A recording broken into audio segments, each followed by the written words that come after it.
Hi everyone. In this video, we're going to talk about the Sample Studies page. If you are on your dashboard or any other tab in your Labvanced account, come up here to Experiments, click once, and you'll see two options, Public Experiments Library and Labvanced Sample Studies. We're going to click on the Sample Studies option, and it's going to bring us to the Sample Studies page. This page is a big collection of really nice highlights of our platform in the forms of different studies. There are three different types of studies that are going to be on this page. The first is paradigms, and these are going to be your well-known, very popular psychology studies, and we have them organized by subdisciplines or use cases. And this is a really great place to start.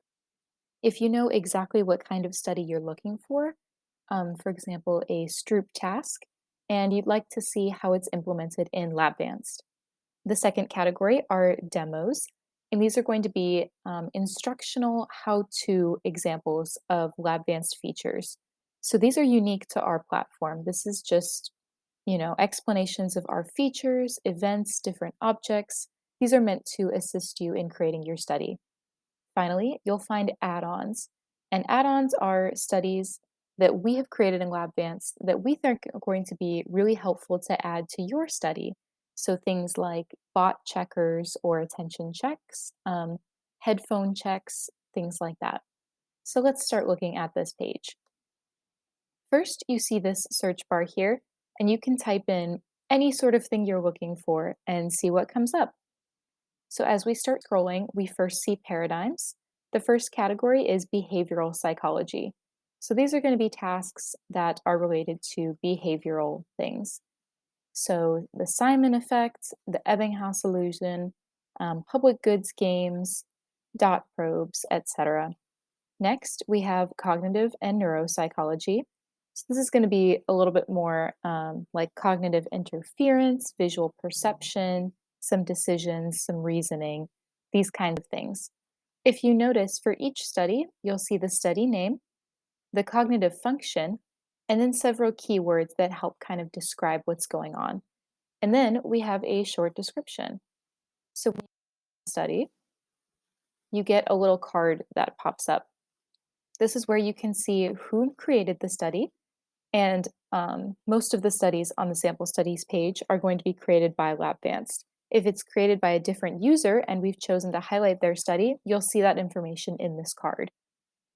So then you'll see the keywords, the different branches of psychology that we think this fits, the number of times that it's been imported.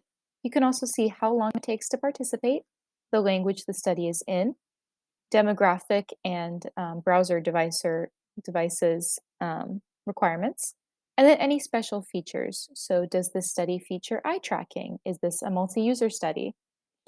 Your little options here at the bottom, you can import the study, which creates a copy in your account. You can inspect the study, which just allows you to view the study design without importing. And you can like the study. You can only like each study once. So as you can see, I've already liked the study, so the button is kind of a lighter gray. And you can see the number of times that the study was liked overall by everyone visiting the page. This is super helpful if, say, you don't quite know where to start and you want to see what other researchers are liking or importing. You can look at these statistics here to kind of guide your choice. So scrolling down, lots of different tasks in the cognitive category. Then you see developmental and educational psychology.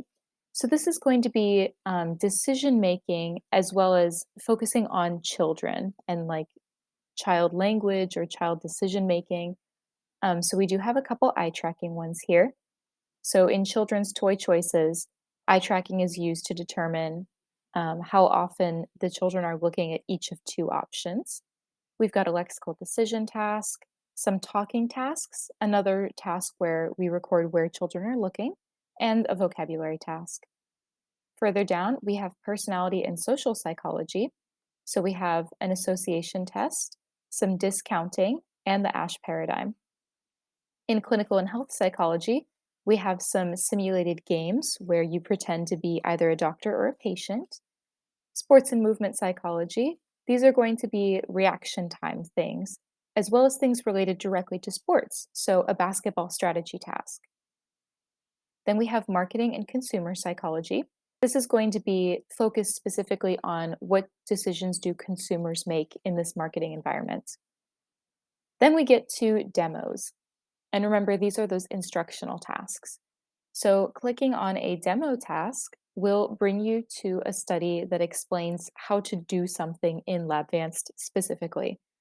So if you were confused about random factors in the trials and conditions window, this is a great demo for you because it walks you through creating a random factor in your study. We have quite a few of these. They're very helpful. We have some eye tracking ones. These are also going to pair nicely with the YouTube videos that go over eye tracking. And then we get to our add-ons. These are not based on a traditional psychology paradigm, but they're not just explanations either. These are things that we think are going to be helpful to add to your study. So we have quite a few bot checks. These are great to check and see if your participant is still paying attention or if it's not a real participant at all and it's a bot just going through your study without really thinking about it. After the bot checks, we have the headphone screenings. Those are going to be super helpful to check if your participant is wearing headphones, if that is something that's necessary to your study. And then finally, we have the psychology studies with Labvanced, and that is just a quick example of several different things. So this page is constantly being updated by the Labvanced team. So there's going to be a lot more studies, a lot more demos and add-ons. This is our way of giving you some really helpful tools that are kind of curated beyond the public experiment library. So I hope this video was helpful, and please check out the sample studies page when you're starting to build your experiments.